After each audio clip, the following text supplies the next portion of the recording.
विद्यार्थी मित्रांनो, आज आपण मोठे होत असलेल्या मुलांनो हा जो पाठ आहे डॉक्टर अनिल काकोडकर यांचा, या पाठाच्या आधारे काही प्रश्नांच्या उत्तरांबद्दल चर्चा करणार आहोत. आधी केले मग सांगितले या उक्तीतून मिळणारा संदेश याबद्दल आपण चर्चा करूया. हे जे वचन आहे ते समर्थ रामदास स्वामी यांचे.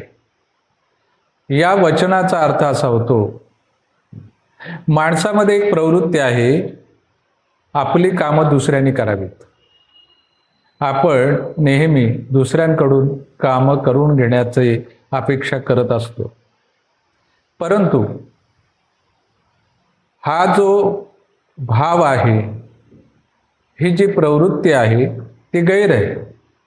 वास्तविक माणसाने स्वतःची कामं स्वतःच करावी.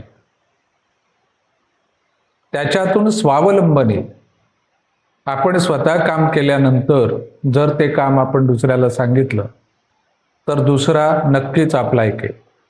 पण काही न करता जर आपण दुसऱ्यांनाच कामं सांगत राहिलो तर आपल्या सांगण्याकडे लोक दुर्लक्ष करू शकतात.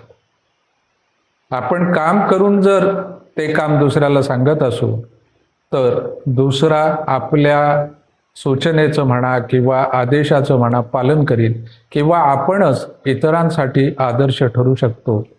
म्हणून हे जे वचन आहे, आधी केले मग सांगितले, हे अतिशय मोलाचा संदेश देणारं वचन आहे.